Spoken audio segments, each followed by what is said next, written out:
Todos, sejam bem-vindos. Nós, no Momento Fértil, hoje vamos ter uma convidada muito especial, uma verdadeira guerreira. A Susana é uma mulher maravilhosa e tem uma história inspiradora. Será a segunda vez que nós vamos fazer uma live. Eu vou já aqui chamar a Susana. Susana, faça-me o pedido, por favor, para ver se eu consigo já adicionar. Então nós hoje vamos falar sobre maternidade independente e sobre os desafios que a Susana passou até chegar ao seu sonho no colo. Vamos aqui ver se eu consigo chamar. Acho que já está. Entretanto, digam-me se me conseguem ouvir bem, se o som está bom. Olá! Olá, está tudo direitinho? Acho que sim. Vou só aqui, lembrei-me aqui de um pormenor. Vou tirar a vibração, porque senão daqui a um bocado está aqui o meu telemóvel Deixa-me pôr a isto. vibrar por todo o lado. Ora, agora sim. Então, Susana, tudo Como está? bem? Tudo bem? E consigo? Já não estávamos juntas desde julho. É verdade, foi julho? Ju... Já acho que já foi em julho porque não conseguimos estar juntas em junho, que tinha alguns afazeres, não estou em erro. Penso eu, mas penso que sim. E a Foi última bom. live, quando é que foi, Susana? Ora bem, eu penso que deve ter sido muito perto dos 9 meses. Não me recordo bem, mas como também não ficou gravada, só mesmo indo ver o post que fizemos. Mas eu já estava bem Foi. grávida, já devia estar com 8, 7 por aí. Ai, o tempo passa. E É isso já foi verdade. 2021. E isso Então, já como eu estava a foi. dizer, eu e a Susana já nos encontramos, já fizemos um direto. Infelizmente não ficou gravado. Então ficou a promessa de voltarmos a conversar depois do Francisco nascer. Entretanto, Francisco nasceu, foram passando alguns meses e eu convidei agora a Susana para falar sobre maternidade independente. Mas vamos começar. Para quem não viu a outra live, quem é a Susana? Ora bem, para quem não viu, eu apresento-me sempre desta forma. Eu sou Susana, as pessoas mais próximas de mim conhecem-me como Tecas.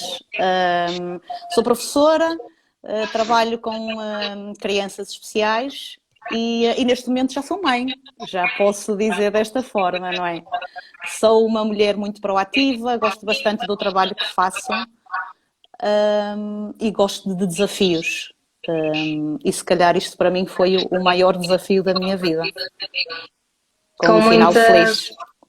com muitas provas até chegar ao Sim, eu fim. estou a ouvir o eco da minha voz aí na doutora Catarina. Será que pode minimizar? Eu não consigo perceber. Pronto, Estamos a ouvir. Ok, estamos aqui a ouvir. Vamos ver se eu com estes fones se melhora. ok. Vamos apercebendo. Ah, Se calhar não, mas eu assim não consigo ouvir. não, então troque, não tem problema. Eu tento-me abstrair. Não, mas lá em casa também estão a ouvir. Estavam aqui a dizer nas mensagens, portanto vai se tornar desconfortável. Será que. Ai, as outras lives tenho feito assim. Pois, se calhar, ajudem-me aqui. Se calhar vou ter que iniciar novamente Se o calhar pode ser que direto. não. Olha, veja. Está melhor? Melhorou alguma coisa? Não sei, vamos ver se entretanto depois alguém consegue se aperceber. É. Eu falo e ouço por trás.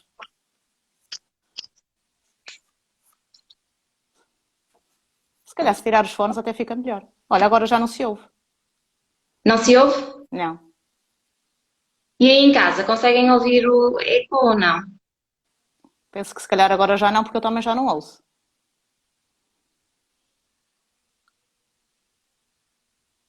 Ajudem-nos aqui. Ouve-se eco? Penso que não. Está perfeito? Ah, maravilha. Pronto. Não sei exatamente o que é que eu fiz, mas funcionou. Está tudo certo. Muito bem, Susana. E estávamos então a dizer que este percurso teve muitas provas, Eu, certo? eu penso que quem entra numa procriação medicamente assistida já por si só já é um percurso tumultuoso. Já é um percurso que, à partida, na consciência de cada ser humano, não é fácil, não é fácil. E dito normal é as pessoas poderem engravidar do conceito mais natural que existe e que já existe desde os nossos antepassados. Quando se entra numa procriação medicamente assistida, já se apercebe que assim só vai haver muitas pedrinhas, muitos pedregulhos e muitas etapas que nos forçam muitas das vezes a tentar desistir do caminho, e a mim foi mais esse também. Assim, muito resumidamente, foram 8 tentativas, foram FIVs, foram inseminações, foi uma pequena operação Fala-nos ou de outra. tudo isso. Ora bem, Fala-nos de tudo de isso, tudo. Susana. Ainda se recorda? Pode-me já falhar algumas coisas, mas penso que sim. Olha, eu entrei numa maternidade independente, e já que é o tema, não porque me apeteceu, não foi assim. Eu sou filha de um casal que teve 2 filhos, teve-me a minha e teve o meu irmão, eu sou a mais velha, em que o meu irmão nasceu com uma doença rara, que se chamava síndrome de Cockayne, em que essa doença mais tarde, por investigações, veio a saber de que eu também poderia ser portadora desse síndrome e poder partilhar isso para com os meus filhos. Então, desde muito cedo eu sabia que tinha que passar por um processo de maternidade diferente de todos os outros. E pronto, e decidi já com tenra idade de que possivelmente teria que ser feito através de técnicas especializadas. Pronto, depois, entretanto, dediquei-me bastante ao meu trabalho, foi sempre uma coisa que eu adorei fazer, ainda para mais porque tinha um irmão em casa com essas especialidades e sempre disse, um dia mais tarde eu vou cuidar de ti, mas não cheguei a tempo, ele entretanto faleceu, mas continuei na minha profissão e a dedicar-me de corpo e alma, que penso que é como faço ainda hoje, a todas estas crianças. Pronto, a vida foi correndo, como todos nós, e eu fui trabalhar para a Ilha da Madeira, e entretanto chegou aos meus 38 anos e eu tinha que tomar uma decisão e já sabia que não ia muito cedo, não é? Eu queria muito ser mãe, mas queria fazer a minha vida no continente e isso acarretava ter um parceiro cá. Não aconteceu e, entretanto, chega uma pandemia fantástica que ainda entristece mais os horizontes. Penso que as pessoas que passaram por uma maternidade nessa altura vão partilhar um bocadinho este sentimento. Nós queríamos a todo custo que o tempo parasse para que o nosso processo ovulatório e não se enfraquecesse e as coisas acabaram por estagnar um bocadinho. E eu nessa altura resolvi então que seria mãe independente. Achava eu que tinha tudo nas melhores condições para não ter qualquer tipo de problema e seria uma maternidade cor-de-rosa, como qualquer uma pessoa gostaria de passar. Pronto, fiz uma primeira consulta logo num particular, porque sabia que com 38 anos já iria ser difícil no público e não poderia estar muito tempo à espera. Muni-me de alguma condição financeira nos últimos anos anteriores aos 38 anos para que pudesse fazer uma situação dessas e assim foi, comecei por fazer todos os exames que nos pedem e não obtive qualquer diagnóstico de problema. Tinha uma antimulariana baixa já na altura, mas ainda consciente e situação médica de que era possível. E então fiz 3 inseminações e das 3 não resultou em gravidez. Eu penso que a primeira deve ter tido resultado, mas depois, entretanto, acabámos por nem sequer averiguar muito bem a situação, porque eu tive um atraso grande na altura e depois tive uma perda grande de sangue, por isso eu acredito que possa ter havido ali alguma possível gravidez e depois logo o aborto espontâneo a seguir. Depois das 3 inseminações voltámos a decidir, eu sempre com um médico, sempre na condição de mãe independente, que passaríamos para FIVs. E pronto, e todo o processo de uma FIV foi iniciado. desde as colheitas, desde as injeções, desde todo aquele processo que Susana, qualquer... Sim, desculpa interromper. nada. Quando passaram para FIV, Sim, na altura sentia que o processo já seria mais garantido? Ou não, seja, nunca sentiu, porque às vezes eu sinto isso com as minhas pacientes. Eu, nessa primeira FIV ainda não acompanhava a Susana, não. mas por vezes sinto que no primeiro tratamento de PMA, seja inseminação ou seja FIV, mas principalmente com a FIV, a confiança é muito elevada, não é? De vai correr bem, o obstáculo ou o problema vai ser contornado porque há aqui um embrião, se há um embrião, se é transferido, bem, se o endométrio está ok, é porque vamos conseguir e nem sempre é assim, não é? Sim, Mas não se sentia, não, não, sentia-se não. mesmo assim.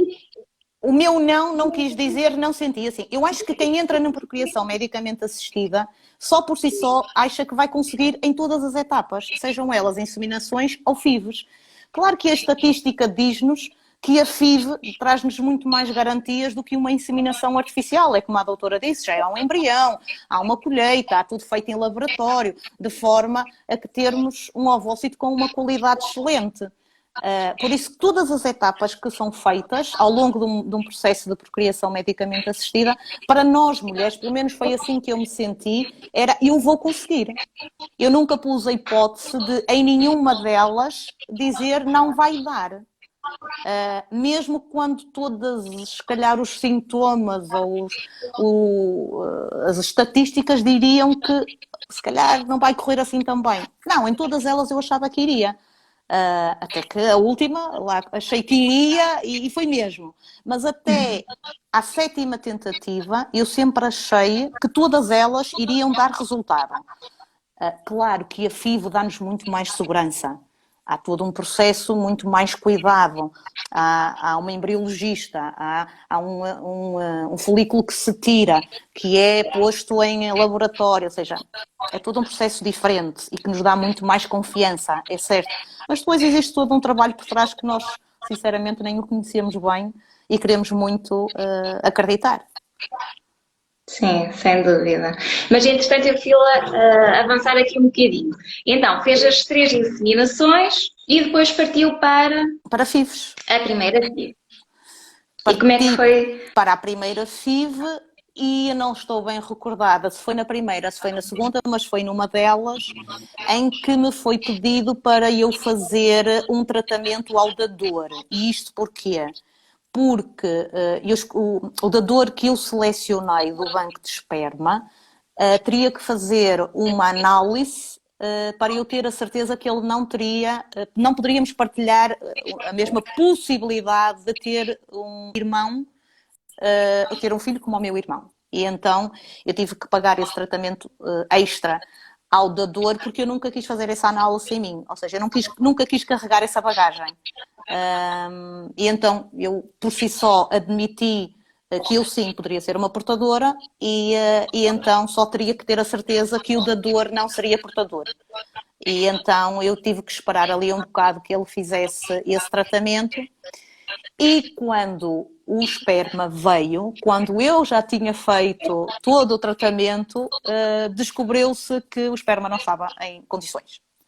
Por isso já houve por si só um abortamento eu não sei se foi a primeira ou se foi a segunda tentativa, mas sei que a primeira e a segunda tentativa, uma vez foi essa situação que não correu bem, outra vez foi eu que fui para bloco e já não tinha folículos, ou seja, as 2 primeiras tentativas de FIV já não correram bem. E a estrada estava a começar sim a ficar com muitos buracos. E que nos fazia pensar realmente se vale a pena continuar. Parece que não, já estávamos em 5 tentativas. E penso que foi aí que depois eu procurei a doutora Catarina. Quando eu procuro a doutora Catarina, eu já tinha feito mais ou menos 5 ou 6 tentativas. A doutora Estava recorda-se. aqui a tentar ver nos meus registros. Mas eu penso que sim, Nas foi por aí. sim, Houveram porque já tinha bastantes passos nas minhas feito FIVs. 4, exato, 4 FIVs e mais as inseminações. É. E pronto, Exatamente. depois disso arrumar a casa, porque eu penso que cada vez que não se consegue engravidar, e penso que todas as mulheres, sejam elas na condição de mãe independente ou de casal, sempre que uma tentativa não dá frutos, nós temos que tentar organizar a casa e fazer-nos acreditar que o dia também vai chegar. Claro que nós olhamos para o lado e vemos, nessa altura eu lembro-me de olhar para o lado e ver as pessoas grávidas e não desejar que eu gostava de estar também naquele lugar, naquela opção, e não estava a conseguir e não entendia porquê. Mas eu acho que não era o porquê, acho que era o para quê que eu estava a passar por isto e tinha que me fazer acreditar de que estava tudo certo e um dia iria chegar a minha vez. Havia uma condição que eu não podia falhar, que era desistir. E a doutora conhece-me e sabe que enquanto eu acreditar que o caminho tem um coraçãozinho a bater é porque está tudo certo e esse dia vai chegar. E eu acreditava muito nisso. Acho que foi o que me fez chegar à 8ª tentativa e hoje ter o meu Francisco comigo. 8ª tentativa. Sim, sim. 8ª. É, quando eu digo que a Susana é uma guerreira e ela ontem estava-me a dizer que eram demasiados elogios ou que até achava que era erro, bem, foi algo assim do género, mas é verdade, porque 8, eu acho que já por si é difícil assumir este querer, não é? E assumir uma maternidade independente, não é? Ter esta conversa própria, não é? Ok, pronto, é isto que eu quero, portanto, vou colocar pés a caminho e vou em busca do sonho, não é? E de repente vai em busca do sonho e faz uma tentativa, 2 tentativas, 3 tentativas. 5 tentativas, 6 tentativas. E mesmo assim ainda tenho aí uma energia, uma esperança, uma fé de ok, vai ser na próxima. E foi, não é? Foi na 8ª tentativa. Mas é um percurso duro e é um percurso de altos e baixos também. É como a doutora dizia, falávamos muito no ser cíclico, lembra-se? Sim, sim. Todo o percurso também é um bocadinho isso, é um percurso cíclico, porque nós passamos realmente por muitos pormenores, que por muito que nós até estejamos acompanhadas, e eu graças a Deus tive um apoio de retaguarda fantástico, houve alturas em que quis estar sozinha e até cheguei a fazer um tratamento quase inteiro sozinha, sem dizer a ninguém, porque muitas das vezes a pena dos outros, às vezes a palavra pouco acertada, mas será que vale a pena? Já tentaste tantas vezes e se calhar é porque não tens que ser dessa forma, podes ser mãe de outra forma. Tudo, para quem quer ser mãe, qualquer forma está correta, desde que haja realmente essa vontade de ser mãe. E eu também tive que passar por muitas etapas em que a minha forma de ser mãe teve que sofrer alterações. Eu gostava de ter sido mãe da forma mais natural possível, não foi? Eu gostava de ter sido mãe à primeira tentativa, não foi? Eu gostava de ter sido mãe de todas, e se calhar muitos outros pensamentos que eu tive na altura, mas não fui. Mas está tudo certo na mesma. Mas nós recebermos essas opiniões, que não deixam de ser opiniões, e não acredito que nenhuma das opiniões tenha sido em função destrutiva, naquela altura magoa-nos. E nós temos que saber filtrar essas opiniões para que elas não nos façam desistir do caminho. E eu também tive que fazer esse caminho sozinha, mas ao mesmo tempo acompanhada, porque eu sei que todas as pessoas que estavam comigo só me queriam proteger em certa parte. Porque, Susana, uma maternidade sozinha, será que tu vais ser capaz? E já passaste por tanto... Pronto, mas lá está, existia um coraçãozinho que me dizia que eu tinha que seguir em frente e não sei se sou eu, se muita gente também o sente, que tem quem está neste processo. Eu nunca houve em nenhuma altura, em nenhuma tentativa perdida que eu não dissesse eu tenho que seguir em frente. Havia, claro, o tempo da ressaca, havia o tempo do choro, havia o tempo do luto, mas depois... vamos seguir em frente. E é Enquanto importante dar esse tempo, respeitar é, isso, não claro que é? sim. É importante chorar, é importante poder olhar para o lado e saber que temos uma rede familiar e de amigos que nos apoiem e que estão lá comigo. Foi importante perceber também a opinião das outras pessoas e também dos profissionais, saber se eu estou com saúde física e principalmente mental, que isto é muito um processo mental também adequado para a situação em si, e seguir em frente. Este foi sempre o meu caminho. Eu lembro-me das primeiras palavras que tive com a doutora Catarina, que foi entregue e confia. Isto vai-me ficar para a vida. Por isso era, e já era meu confiar, mas o entregue e confia de olhos fechados foi consigo e chegámos a um bom porto que eu só tenho que agradecer. O trabalho foi todo teu. Eu estou sempre a repetir. Nós, enquanto profissionais, somos ferramentas, não é? Mas a grande parte do trabalho é feita em casa. É feito com a dedicação, com a entrega, não é? E entrega à alimentação, entrega ao estilo de vida, entrega à mudança, e são várias, não é? A Susana pode, Se tiver que comer pode batata confirmar. crua, come batata crua, não há problema nenhum, está tudo certo. E são várias as mudanças, efetivamente. E isso faz parte da entrega. E quando isto não significa que o paciente não tem qualquer responsabilidade sobre o seu caso, não tem muita responsabilidade.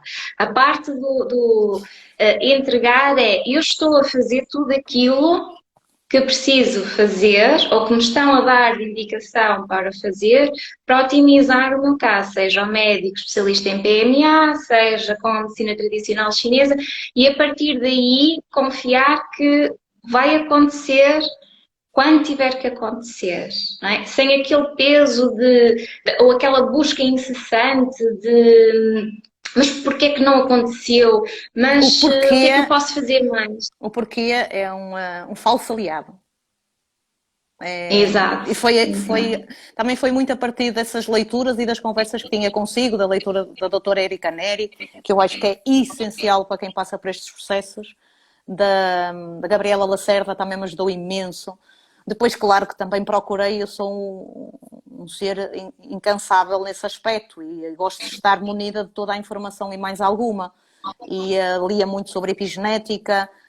Eu tinha que ter informação para fazer alimentar o sonho. Desisti, desacelerei um bocadinho consigo, porque é nisso que acabou de dizer. Porque a partir do momento em que nós confiamos plenamente nos profissionais que estão à nossa volta, nós temos que deixar que cada um faça a sua etapa. Nós só temos que fazer a nossa. E então a minha era, sem dúvida, fazer aquilo que a doutora Catarina me dizia e fazer os meus tratamentos na altura, na clínica que estava.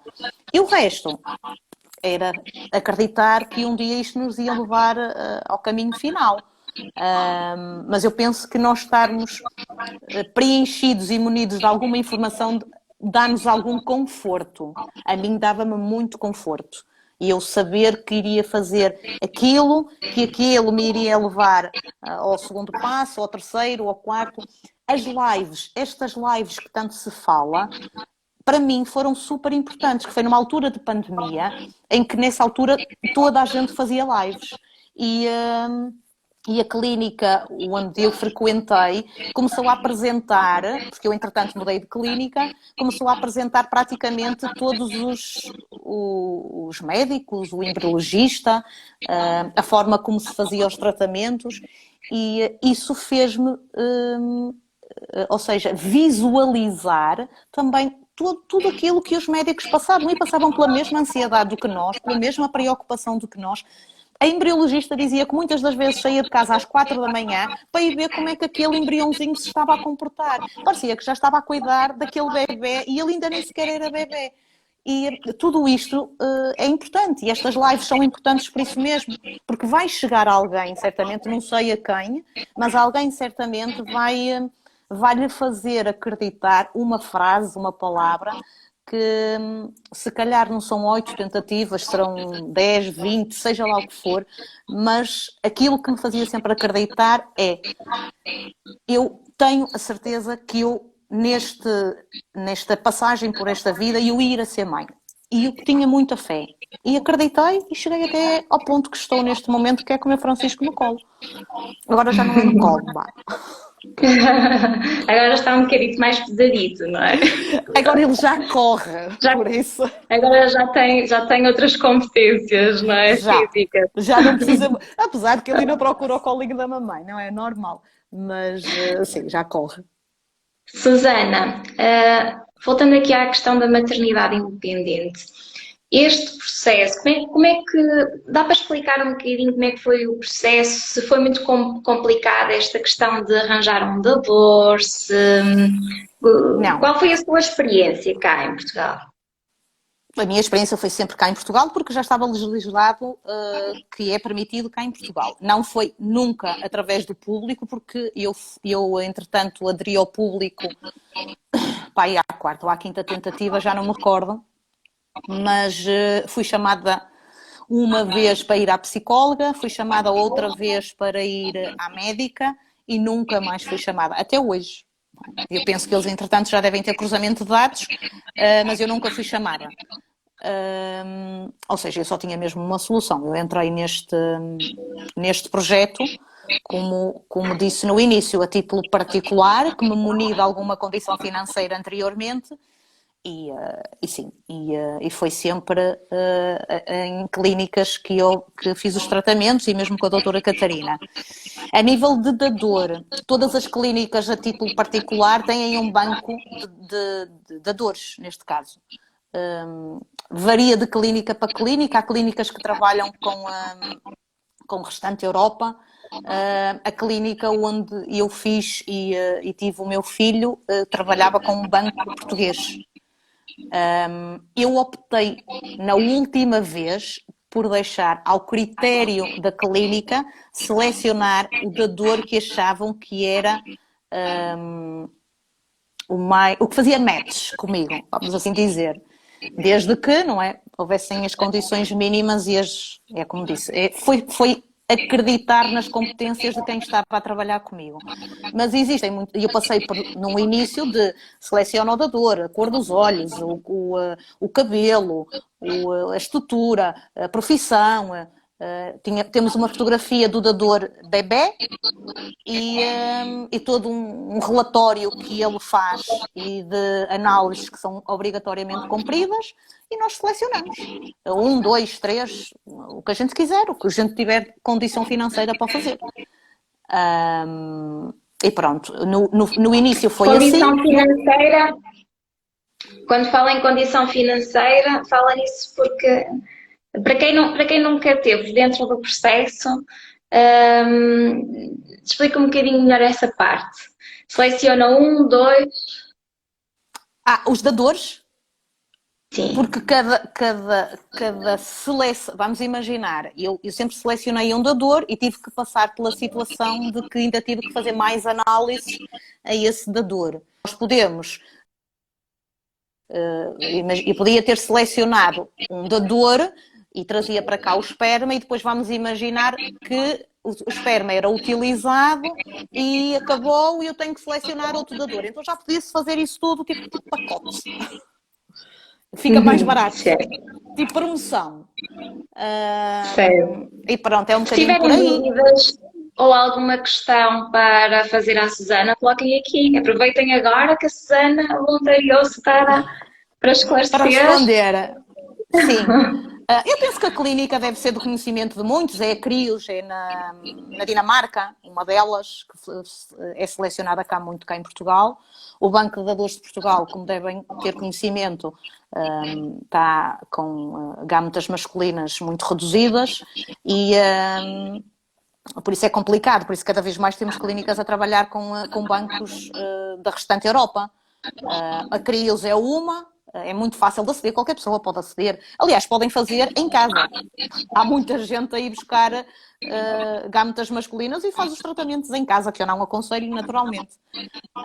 Exato. Mas isso é possível, isso é possível. Aliás, hoje em dia tudo é possível, não é? A nível de gametas masculinas é um bocadinho isso. A nível do processo independente legal, não há qualquer problema. Eu tive o Francisco, é-me dado um relatório pela clínica a dizer que eu fiz um processo de PMA, sou chamada a tribunal passado um mês ou dois do bebê ter nascido, é-me dada a paternidade, neste caso a maternidade independente, e não há qualquer tipo de problema legal. Está tudo certo. E a gravidez? Como é que foi a gravidez? A gravidez foi assim uma coisa cor-de-rosa, maravilhosa, nada disso. Não foi assim tão complicada quanto isso. Eu acho que nós mulheres floreamos um bocadinho tudo e tudo que tem que ser maravilhoso e cor-de-rosa, tipo a pantera cor-de-rosa, que não há stresses nenhuns. Os primeiros 3 meses comi batata crua, que a doutora Catarina me mandava por causa da azia, quase que fazia o pino. Os primeiros 3 meses foram complicados, confesso. Pela ansiedade de ser os primeiros 3 meses, pela vontade que tudo... Eu lembro-me que a Susana inicialmente falava mas eu não sinto nada, e assim, não peçam para sentir, não peçam sintomas, que eles vêm. Sim, é verdade, já não me lembrava disso, mas é verdade. E depois os sintomas apareceram e não foram tão poucos quanto isso, principalmente no início. Eu sofri bastante de azia. Depois, claro que tentei a todo o custo, isto com a ajuda da doutora Catarina, ter uma alimentação o mais equilibrada possível, até porque já vínhamos a fazer isto desde que comecei os tratamentos com a doutora, mudei bastante a forma como me organizava diariamente. E tive bastante cuidado com isso, naturalmente, mas a azia foi do primeiro dia quase ao último, foi o que me custou mais. A nível de peso nem tanto, porque eu não engordei muito, eu engordei 9 a 10 quilos, para uma pessoa que já tinha quase 42 anos, até consegui, não tive diabetes gestacionais, não sofri muito por isso, mas dores lombares, azia, insónias, penso que foi assim o mais drástico. E depois passar uma gravidez em casa, não é? A pandemia, não se queria sair para lado nenhum, eu não ia ao supermercado, 9 meses. A Susana, que vocês já estão a perceber que é uma pessoa extremamente tranquila, relaxada e que não é nada dinâmica, não é?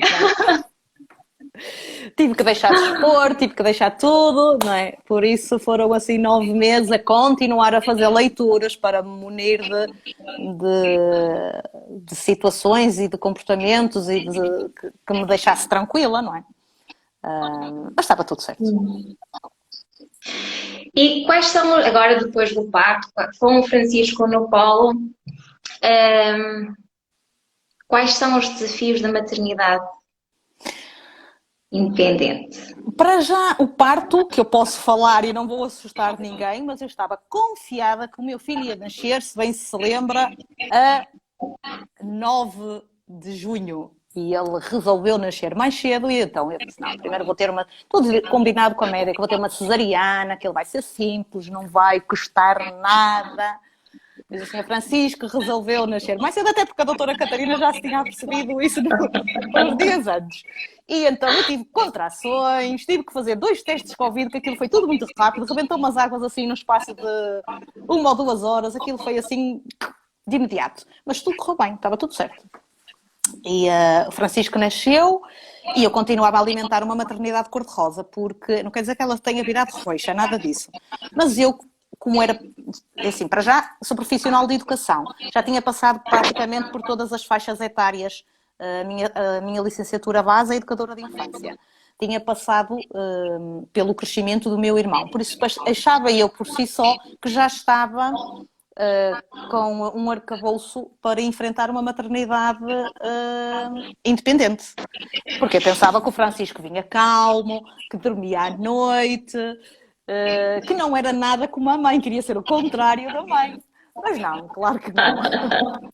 Os filhos vêm-nos tirar da nossa zona de conforto e o Francisco é por si só uma criança também muito proativa, que teve muitas cólicas de início, não dormia mal, mas também não dormia muito bem, não foi um filho que me deu os primeiros meses de vida sonos tranquilos. Foi duro, os primeiros 3 meses, foi duro perceber de que a maternidade independente traz alguns obstáculos que nós temos que estar preparados para nos reerguermos. E eu tenho que agradecer sem dúvida às pessoas que tenho comigo, que é os meus pais e um grupo de amigos fantástico que me ajudaram a perceber que teríamos que passar por fases. E isto são fases, e todas as alturas são fases, mas que sem dúvida os primeiros 3 meses são muito duros. Muito duros. Depois foi o consciencializar-me do que tinha, do que me teria que me enfrentar, e aí sim, já consegui de ter alguns sonos tranquilos e olhar à minha volta e perceber, bem, agora já consegues ser mãe, já consegues ir buscar um bocadinho a tua experiência profissional e vamos seguir de mãos dadas os dois, da melhor forma possível, sabendo que, como qualquer ser humano, há dias menos bons e há dias excelentes em que tudo é um mar de rosas. Na verdade, acaba por ser exatamente igual ou idêntico a qualquer pós-parto. Sim. Certo? Sim. Não é? Porque há sempre, isto vai depender sempre de cada criança. E há crianças que têm um início de vida menos exigente, outras crianças que têm um início de vida mais exigente. Há casais, não é, que acabaram de ser pais e que lidam bem com, há outros que não, há a possibilidade de um ser mais presente, outro mais ausente. Então, na verdade, eu acho que acaba por ser. Não há uma regra. Não, e não há uma regra e não há nenhuma preparação pós-parto, no meu entender, nem nenhuma leitura mais avançada que nos prepare para esta jornada de ser mãe. Eu achava por si só, e estou a dizer isto e não me acho melhor do que ninguém, mas achava que o facto de ser uma profissional de educação e por já ter passado por todas as faixas etárias, que me poderia ajudar neste sentido, mas o que é certo é que eu fui surpreendida e ainda sou surpreendida várias vezes por situações que não estou à espera, porque uma coisa realmente é nós sermos profissionais de educação e estarmos do outro lado, outra coisa é estar dentro da situação. E aí sim, já é um bocadinho nós enquanto ser humano, saber se estamos preparados para enfrentar esta fase da melhor forma ou se temos que nos descarrilar um bocado, porque também faz parte e aprendermos na jornada seguinte. Como todo o processo da procriação medicamente assistida, é mesmo assim. E, claro que nós queremos ser as melhores mães possíveis e a mim, neste caso, tem que ser sempre a melhor mãe, porque ele não terá pai e terá que ser outra jornada que eu terei que lhe explicar o porquê deste acontecimento. Mas até lá, eu não vou querer fazer os 2 papéis, porque não existe o segundo papel. Eu vou querer fazer o meu papel. E vou fazer o meu papel com coisas boas e com coisas menos boas. Não há nenhum ser perfeito e eu estou disposta a errar para aprender. Mesmo não tendo a outra parte, não é? Porque a sociedade está um bocadinho escrita dessa forma, mas eu penso que nos próximos anos essa escrita vai sofrer algumas alterações. E penso que, aliás, hoje em dia já existem famílias de todas as formas e acredito que não seja assim tão difícil quanto isto perceber estas condições diferentes de sermos mães, neste caso. Sim. Sim, sem dúvida. Sabem porque é que eu fico deliciada quando eu ouço a Susana? É toda uma força aqui, assim, só relativamente a esta questão. Ela é uma força da natureza, sem dúvida.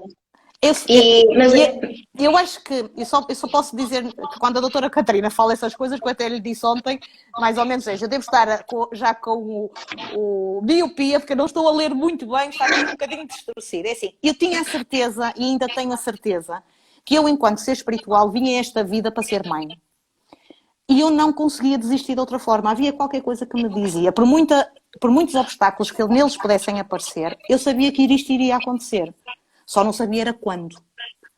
Por isso, eu, enquanto Susana, acreditando disto e estando regida por uma fé que é minha, ninguém a tem que ter, mas eu acreditava muito na Nossa Senhora de Fátima, fui lá muitas vezes pedir-lhe imensamente para que, se eu tivesse que sair deste caminho, mesmo com dor, que me ajudasse a sair, e eu nunca obtive essa mensagem. Por isso, em todas as tentativas falhadas, eu continuava a acreditar. Não foi desta, mas vai ser noutra. E enquanto eu tivesse condição financeira, enquanto o meu corpo permitisse, eu iria seguir em frente. E enquanto mãe é a mesma coisa. Eu acho que se Deus nos permite sonhar, então Deus vai nos fazer viver esse sonho. Porque então, senão não tinha fundamento de ser de outra forma. faz parte do sentir, não é? É um sentir. E enquanto não sentir que chegou o fim, não é? Porque não é. Não é. Não. Pode ser de outra forma, foi como disse. Eu também imaginei ser mãe de muitas outras formas. E imagino um dia ter um companheiro que aceita o meu filho, como eu posso vir a aceitar o companheiro, os filhos da pessoa que poderei ter ao meu lado. Nada está feito para ser só agora mãe independente. Não. Agora, eu foi por uma fase que muitas mulheres na minha condição passaram, passamos por uma pandemia. Eu já tinha 40 anos quase e não me podia dar ao luxo de obter uma reserva ovárica ainda mais baixa, ser mãe de mais nenhuma forma. Porque não fiz antecipadamente uma crisopreservação de ovócitos, podia ter feito, não fiz, mas na altura também não era assim tão conhecido. Se calhar poderia ter iniciado este processo muito mais cedo, também não o fiz. E quando resolvi fazer, houveram obstáculos que se cruzaram comigo e eu tive que os saber ultrapassar. E pronto, está tudo certo, não é mesmo? Como é que foi o acompanhamento com a medicina chinesa, Susana? Foi muito mau, eu nunca mais lá voltei. Doutora, agora isto para as outras pessoas que certamente não sabem. Susana. Foi a melhor coisa que me aconteceu e você sabe disso, acho que já na última live eu disse, a doutora foi sem dúvida dos motores de arranque para eu continuar. Independentemente de eu acreditar que havia de haver o dia em que as coisas iriam acontecer, é necessário nós termos, lá está, pessoas à nossa volta que olhem nos nossos olhos e nos transmitam essa garra também, essa possibilidade e essa vontade de acreditar. E a doutora entrega-se de uma forma que, sinceramente, eu nunca vi ninguém. O meu caso foi o seu caso. Nós saímos de casa várias vezes, pelo menos recordo-me 2 sábados.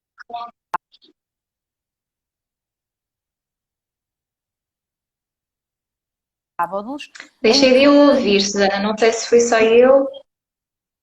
E eu chorei abraçada à doutora, porque as coisas não tinham corrido da melhor forma e dessa vez até foi um caso complicado.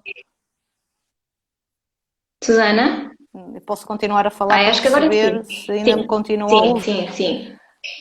Pronto, eu estava a dizer que a doutora, sem dúvida, que foi um motor que nos ajuda muitas das vezes a voltar à estrada. Não é só estas lives, é tudo muito bonito, a gente ouvir as histórias das outras, mas depois somos nós que encarnamos a personagem principal. E a doutora encarnava a personagem principal connosco. Eu ia, às vezes, 2 e 3 vezes ter consigo e vinha leve. Eu vinha com, novamente, a chave na ignição, vamos embora, isto vai acontecer. Não sabemos onde é que é a estrada final, mas isto vai acontecer. E isso é importante. Foi novidade para mim, no sentido da parte da infertilidade, porque nunca tinha feito, já tinha experimentado a acupuntura. A doutora, a nível de explicação, de nos fazer mostrar o porquê que fazia aquilo, para quê que fazia aquilo. Eu já nem fazia muitas perguntas, porque eu acreditava mesmo que tinha que ser daquela forma. Perguntava. E achava eu que não perguntava muito. Mas já não perguntava assim muito, no final. Pois não, à medida que. Mas é normal, não é? Numa fase inicial, a Susana era aquela paciente que nós dizemos na medicina chinesa que é a típica paciente madeira. Então, aquela paciente que gosta de ter ali aquilo tudo muito direitinho, muito bem explicado, muito. Ela tem que estar totalmente dentro do processo. O que para nós é ótimo, mas ao mesmo tempo é desafiante. Porque explicar conceitos milenares a uma mente ocidental nem sempre é muito fácil. Mas o que é certo é que, mesmo aquilo que não percebia, a Susana ia e investigava, ou então voltava a perguntar, ou na sessão seguinte, ora, então vamos falar mais um bocadinho sobre isto. Mas o que é certo é que chegou a uma altura em que sim, sem dúvida, Abrandou. deixou de fazer. Como? Abrandou. Sim, porque eu acho que já conseguia perceber, eu acho que já estava dentro do processo e já percebia perfeitamente o porquê que numa fase fazíamos assim, noutra fase fazíamos assado, mas relativamente à questão de fazer poucas questões, Susana, otimizamos isso com o avançar dos tratamentos. Foi como eu disse, eu para me sentir Mas para mim é confiante... ótimo, Susana, porque eu adoro falar e às vezes até fico com a sensação, com as minhas pacientes, de que eu estou a dar demasiada informação e a explicar mais e se calhar ainda as confundo. Ai, a minha era maravilhoso. Portanto, nós já estávamos ali numa sinergia. Sim, até porque a avaliação do pulso, a avaliação da língua, às vezes a doutora não dizia nada, mas está tudo bem. Então, o último está tudo bem foi no dia 10 de outubro, que eu fui ver as minhas notas, lá no livro que já escrevi para o Francisco um dia ler, foi no dia 10 de outubro, a doutora disse-me assim, gosto do seu pulso. E então, nesse dia, eu disse, está tudo certo. Eu vou estar, não, mas a doutora não me disse. Nada melhor do que um beta para confirmar, obviamente, mas sim, o pulso já nos dá alguma indicação. Isso, e claro, é assim, quem entra numa medicina tradicional chinesa, numa primeira experiência, é normal que tudo pareça diferente. Foi como disse, nós fizemos um tratamento, eu penso que muito completo, desde a mudança da alimentação, desde a toma de suplementos, de farmacopeias, desde muitas outras situações que agora já nem me estou a recordar, mesmo a ingestão de certos alimentos, que alguns ainda andava à procura, de chás. Por isso foi tudo uma mudança, foi drástica, porque eu acomodei-me bastante à situação, mas foi diferente, não é? As temperaturas basais, aquilo tudo muito certinho, direitinho, para que batesse tudo certo. E lá está a nossa responsabilidade. Exatamente, era isso que eu ia dizer, porque desde o início a Susana entrou, ok, queria explicação, queria perceber. A partir do momento em que percebi, ok, vamos fazer. Sim. Vamos. Tinha essa. Quando eu digo que tenho pacientes que fazem ali tudo muito direitinho, não é? E que para nós é maravilhoso. É neste sentido de assumirem.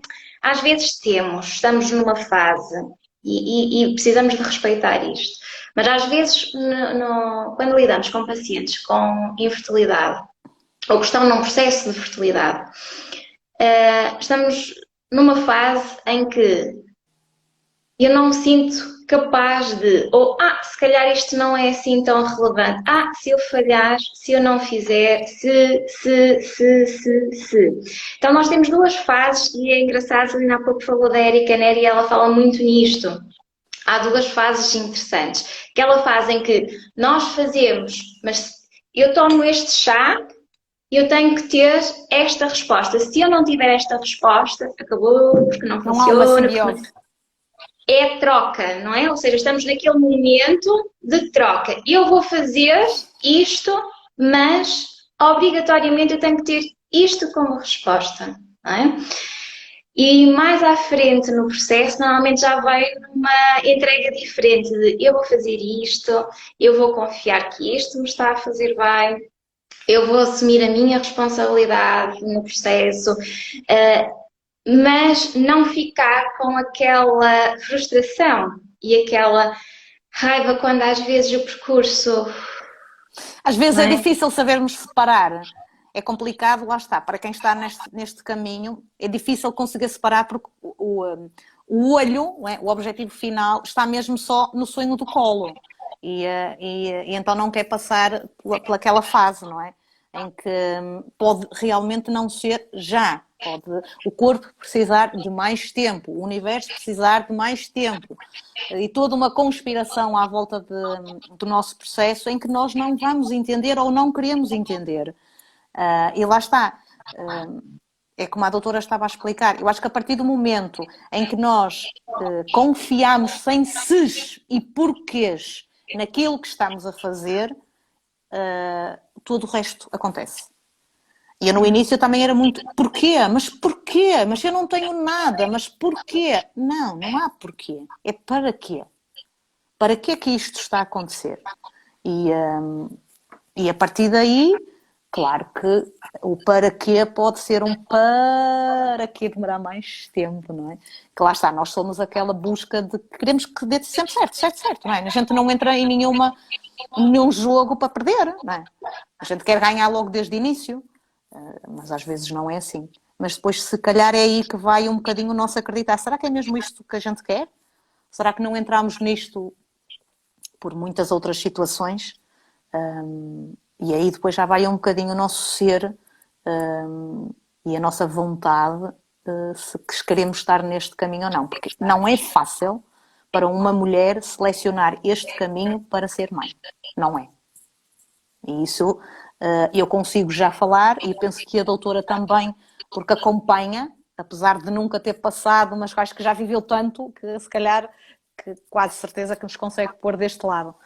Mas ser mãe através da procriação medicamente assistida não é fácil. Ela é uma escolha de toda ela dolorosa e quando se já seleciona isto é porque se quer mesmo ser mãe. Eu acho que não há dúvidas.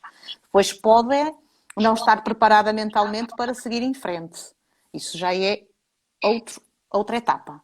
É preciso estarmos suficientemente capazes mentalmente para poder enfrentar todos estes desígnios que nos vão aparecendo e que nós nunca sabemos o que é que vai dar. Quando diz que não é fácil tomar essa decisão, qual foi a maior dificuldade, Tomar a Susana? decisão para mim foi fácil. Ok. Porque O lá que é está, que não, já o que é que não trazia uma foi história de fácil? vida, já trazia uma mochila comigo que sabia que teria, eu já por si só sabia que não ia ser uma maternidade básica, não é? Salvo seja, já teria que passar por situações complicadas. Para mim o que foi mais difícil foi lidar com o tempo de espera numa pandemia. Se eu tivesse 35 anos, nem precisava ter 35 anos, que eu nem quero ligar à idade, porque muitas das vezes isso acaba por ser um fator indicativo negativo que não teremos que o ter. Mas se, pelo menos, a minha reserva ovárica me desse provas de que eu poderia fazer as tentativas que fossem necessárias para eu ser mãe, eu acalmava. Lidar com uma reserva ovárica baixa, com uma ansiedade que não saberíamos quando é que a pandemia iria terminar. A doutora, como todo lá, teve parada. Ou seja, eu tive quase que voltar ao processo inicial. Toda essa ansiedade, para mim, enquanto ser humano, foi difícil.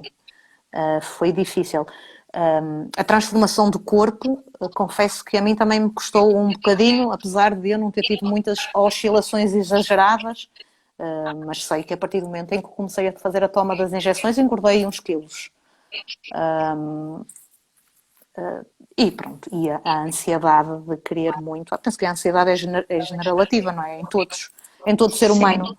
Mas sim, era o querer muito ser mãe e ver o tempo a passar e não estar a conseguir. Penso que é o pior. Acho que o processo do folículo, o processo depois das injeções, o processo, todas as etapas são desafiantes, todas as etapas cria receios, todas as etapas cria medos. Primeiro é porque tens de tomar as injeções, depois é que tens de contar os folículos, depois tens que medir o endométrio, depois são tantas que a gente chega a uma certa altura que parece que anda o mês todo ansioso. E a medicina tradicional chinesa nesse aspecto é fantástica porque nos diminui bastante os níveis de ansiedade. Pelo menos a mim era sagradinho.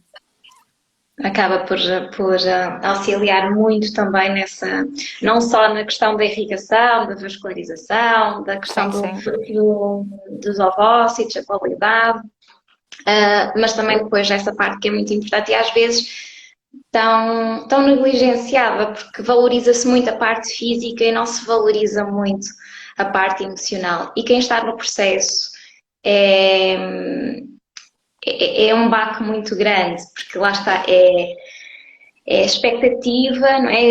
Conseguir gerir ali a expectativa, gerir muitas vezes notícias menos boas, e isto tudo por fases, porque não dá para saltar. Não, porque um tratamento dura aproximadamente um mês. Depois nós estamos um mês em que todos nós continuamos a ter a nossa vida normal. E depois a expectativa das pessoas que estão ao nosso lado a perguntar: e então, correu bem? E então, não correu? Quantos folículos? As injeções? Depois às vezes até há situações em que não há medicação a tempo e horas. Depois porque estava marcado para aquele dia a punção e a punção não aconteceu naquele dia. Ou seja, é todo um mês artilhada de munições à espera que explodem. E depois nós ainda termos que filtrar a melhor informação para quase que fazer acreditar às pessoas que estão ao nosso lado que vai correr bem. Não é? Quer dizer, nós estamos a passar por aquilo, mas ainda temos que filtrar o melhor e dizer: não, está tudo certo, vai correr bem, Não, é preciso estar, é o que eu estou a dizer. Eu penso que se eu tivesse que selecionar neste momento do pior que existe na procriação medicamente assistida, é mesmo a nossa saúde mental. É preciso estar capacitada de que as coisas podem correr menos bem e a qualquer momento, se não estivermos bem preparadas, podem nos virar para uma direção errada de vida que não era esse o objetivo. E eu penso que nesse aspecto o meu perfil se também adequou ao processo que eu passei. A minha bagagem a minha mochila foi carregada. Mas eu também acho que, como disse, Deus não nos dá uma cruz maior que aquela que a gente consegue aguentar. E se a minha mochila ficou pesada, é porque Ele tinha a certeza que eu iria aguentar. E aguentei. Mas não é fácil, por isso é que eu estou a dizer, nem toda a gente tem que se sentir frustrada porque não consegue. Cuidado, aqui não há seres excepcionais. E eu consegui, e ainda bem, mas se não conseguisse, estava tudo certo na mesma. Porque, como também disse já, há imensas formas de ser mãe e todas elas são válidas. Sem dúvida. Sem dúvida. Sim. Penso Susana, a pergunta da praxe. Quer deixar uma... Que dizem os seus olhos? Também podemos ir nessa. Quer deixar uma mensagem para quem ainda não tem o seu sonho no colo e está ainda neste percurso da fertilidade? Uma mensagem. Eu penso que tudo aquilo que foi dito aqui vai um bocadinho ao encontro... Já deixou várias. Eu não sei se deixei o meu percurso e a minha forma de acreditar enquanto ser humano nesta vida. A mensagem que eu posso dizer é: se existe um coraçãozinho a bater dentro que nos faz acreditar que é mesmo isso que nós queremos, é seguir em frente, independentemente dos percalços que possam vir a acontecer. Eu necessitei de me reerguer várias vezes. Muitas vezes foi através de livros, outras vezes foi através de conselhos, outras vezes foi através de lives. Eu respeitava o meu corpo e respeitava a minha mente. Eu parava para chorar, parava para me reerguer 1 hora ou 2, não, um dia ou 2, e ao tempo que fosse necessário, e voltava a fazer a pergunta: é para seguir em frente? O meu coração dizia-me que sim. Até chegar à altura em que algo mais forte nós vamos sentir e dizer: não, eu nunca senti isso. Se a pessoa que está desse lado continuar a acreditar que é dessa forma que tem que ser mãe, respeite-se e avance. O sonho vai chegar. Tão E foi assim. Tão lindo. Obrigada, Susana, De mais uma nada. vez, por dar a cara. Não tem problema. Eu acabo por ter muita dificuldade, tenho pacientes que optam por esta maternidade, a maternidade independente, e é das mais difíceis de conseguir pedir para falarem abertamente sobre. Ainda estamos neste desbravar, não é, do tabu que é a maternidade independente, que não tem que ser assim, porque é tão maravilhosa, não é? Ouça, Como eu sei que há ser mãe. pessoas que não. É assim, nós não temos que nós não temos que aceitar tudo, mas podemos respeitar.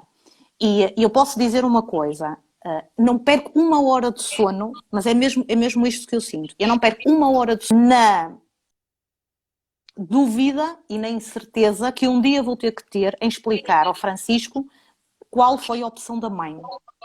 Porque eu acho que, sinceramente, em todas as famílias existe filhos, existe uma palavra que é certa, que é amor incondicional. E se isso existe, não vai haver problemas. Vai haver, se calhar, uma frustração, porque vai haver famílias diferentes, vai haver um período de etapa de que vai querer aquilo dos outros. Está tudo certo, é tudo normal. Funcionaria da mesma forma se fosse um casal heterossexual, homossexual, se fosse através da adoção. Todos estes problemas existem. Agora, não ponham valores do género, ai porque foste egoísta, ai porque estás a privar o teu filho de não ter um pai. Não, eu estou-lhe a dar o amor mais puro que existe. Por isso, ele poderá vir até ter a mãe poderá ter um companheiro e ele poderá saber o que é isso. Mas foi assim que ele cresceu. Ele não pode ter saudades de uma coisa que não teve. Agora, ele pode querer, como tantas outras crianças querem, aquilo que é dos outros. Mas tudo isso é uma aprendizagem. E isso nós sabemos educar e reeducar e colocá-lo novamente no mundo. Eu também fui preparada a ter um pai e uma mãe, mas se calhar fui preparada a não ter um irmão. E tive que saber lidar com isso. Por isso, eu penso que as pessoas que estão de fora têm que compreender isso e têm que saber respeitar, neste momento, as diversas famílias que possam existir. Há uma coisa que existe nelas todas, isso não existe diferença, é amor incondicional. É o que eu posso dizer. E isso é o mais importante. Claro que sim. E isso é o mais importante, porque nós sabemos que ter um pai e uma mãe não é igual a receber amor incondicional por parte destes parentes, não é verdade? Não é? Isto está não tudo é, certo, não deixa-me é. só dizer E o que mais podem. Deixa-me só dizer uma coisa, que posso estar aqui só a apelar às mães para serem mães. Não, também está tudo certo se um pai quiser ser pai, independente. Nada está. Eu não estou aqui só, estou a dizer mãe, ser mãe, porque nós podemos, graças a Deus, carregar o filho dentro de nós. Mas se um pai também quiser ser pai, hoje em dia penso que em Portugal não é possível, mas no estrangeiro é, está tudo certo na mesma.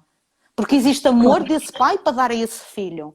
Agora, não nos podem privar e nos dizer, estão a ser egoístas de não ter um pai e uma mãe. Mas porquê? Na minha altura, o período que eu passei, era difícil eu reunir as condições necessárias para que isso pudesse acontecer. Não reuni as condições que eu até gostaria que fossem assim, eu não nego, mas não as tinha. Se não as tinha, eu tinha uma coisa que era essencial, que era amor para dar a um filho. E é isso que eu estou a fazer. Da melhor forma. Não sei, mais tarde iremos ver. Ele me irá dizer. Desculpe interrompê-la, mas era para não correr o risco de dizer que eu só estou a apelar à mãe. Mas é isso, Susana. Mas eu tenho muita dificuldade, não falo da observação do outro, mas falo da própria observação, com pacientes que atendo que estão neste processo de maternidade independente e que têm dificuldade em falar, não é? E por isso, mais uma vez, Susana, muito obrigada por dar voz, porque é extremamente importante as pessoas saberem que este processo é possível, é lindo, por vezes pode ser um bocadinho também difícil, vai ter os seus altos, vai ter os seus baixos, mas que o que importa é o sonho, não é? E no seu caso, o Francisco está aí, foram 8 tentativas, não é? E o Francisco é uma criança muito especial, que adora o número 8. Para a medicina chinesa, 8 é um número especial, não é? Ele resolveu vir, nascer. Por acaso nasceu a 5. Nasceu assim, pronto. Então, ele é assim um senhor um senhor com vontade própria, não é? Já percebemos isso. Bastante. Eu costumo dizer, filho, eu esperei tanto para tu que me pudesses escolher. Tu observaste a tua mãe de longe e decidiste, pronto, a minha mãe já está com capacidade para me receber, mas tu vieste com todos os pormenorzinhos ativos e sem dúvida que é o meu maior amor. É uma criança bastante desafiante, muito proativa. Para mim, naturalmente, que é o clichê das mães. É o melhor filho que se podia ter. No início dizia que ia ter uma Francisca. Mas a partir do momento em que ele às 10 semanas já disse não sou Francisca, sou Francisca, não é? Às 10 semanas eu já sabia que ia ter um menino. Tudo muda e nós sabemos disso. É o maior clichê da vida, mas a partir do momento em que nós nos transformarmos mães, é toda uma mudança maravilhosa na nossa vida. Não é só cor-de-rosa, calma mães, mas os sonhos, tudo, tanta coisa, mas no fundo já é impossível passar sem estas experiências. É fantástico. Fantástico mesmo. Tão bom. Susana, mais uma vez, obrigada, muito, muito, muito obrigada. Na próxima semana nós vamos ter aqui também um outro direto, entretanto eu vou fazer a publicidade, mas vamos falar sobre perda gestacional. Não é fácil. Não. É um tema também muito delicado. Nós estamos a trazer assim alguns temas que necessitam de ser escutados, que necessitam de ser ouvidos. Eu penso que sim, eu acho que eu já tinha dito isto. Eu penso que a doutora Catarina, para além do trabalho excepcional que faz como profissional, tem optado por esta forma de partilhar e é ótimo. Eu falo por mim, na minha altura, eu quase que devorava lives, tudo que tivesse a ver com este tipo de assunto. E nós, quando estamos no processo, precisamos às vezes de buscar ou só uma frase, ou só uma experiência, ou só a forma como se calhar aquela pessoa está a passar, que eu sentia-me uma ave rara. Mas não, a outra pessoa também está a passar pelo mesmo. E isso faz-nos voltar novamente à estrada. Eu sempre que ouvia uma live, ouvia porque se calhar não estava no melhor momento e dizia, pronto, então se aquela colega também está a passar, vamos levantar, vamos para a estrada, vamos continuar. Por isso eu só tenho que agradecer o facto de nos ter cruzado na nossa vida, porque também já conheceu o Francisco, naturalmente, e naturalmente todo o trabalho que faz e que fez comigo é um bem-aja para quem se cruza consigo. Gratidão pelas palavras, Susana. Sempre de mãos dadas. Vocês estão a ver que a Susana, eu já não a acompanho há algum tempo, mas tem sempre um Chorei, lugarzinho. quando tive que sair dessa clínica. Mas também faz parte, é todo um crescimento, difícil, não é? Foi difícil. Foi difícil porque já era tipo uma bengala. Era bom. Era bom. A ideia é sermos uma ferramenta para estar convosco durante algum tempo. Óbvio que é impossível fazer todo este percurso, vivenciar todas estas coisas e esquecemos a paciente, não é? E acredito que do outro lado também, acredito não, eu sinto isso, porque eu continuo a receber fotografias dos bebés, continuo a receber feedback e continuo a ter notícias de vez em quando. Vou recebendo notícias da vossa parte, da parte da Susana, de outros pacientes, então eu sei que há um vínculo ali que é formado e não é só da minha parte, também é da vossa parte. Então nós fazemos parte da vida uma da outra durante um período e depois vamos fazendo pequenos apontamentos, não é? Ao longo da nossa vida. Mas é isso mesmo. A ideia com a medicina tradicional chinesa não é tornarmos o paciente dependente das sessões, é darmos ferramentas, Para que depois ele possa sermos voar. uma ferramenta e darmos ferramentas para depois continuar o percurso. Mas sim, como o percurso é feito de mãos dadas, depois no finalzinho custa um bocadinho deixarmos, largarmos um bocado e deixarmos de nos ver todas as semanas ou todos os meses. Mas faz parte. Faz parte, é mesmo isso, e fez parte e foi super importante enquanto aconteceu, e agora foi dar oportunidade a outras pessoas que estejam a passar pelo mesmo e que a doutora tenha a mesma dinâmica e profissionalismo que teve, que sei que tem. Não é? Impossível não ter, e dar o nosso lugar a outras pessoas que também precisam, não é? Penso que sim. Sim, sim. Susana, Um beijinho. muito obrigada. De Beijinho nada. para vocês aí em casa. Sim. E qualquer dúvida, qualquer questão que tenham para colocar, enviem mensagem privada. A live vai ficar, pode ficar gravada, não pode dar autorização, Susana, desta vez. Eu já não digo nada. Isto se eu carregar no botão certo. Que não seja da próxima vez outra vez, porque não gravámos nem a primeira nem a segunda. Não, oh meu Deus. Na próxima vez vai ser para fazer update assim, com todas as pacientes aos 5 anos de idade dos vossos filhotes. Muito bem, mas sim, claro que sim, pode ficar gravada. Pronto, então vá. Fiquem bem. Continuação. Até à próxima. Susana, muita gratidão por tudo. Nada, obrigada.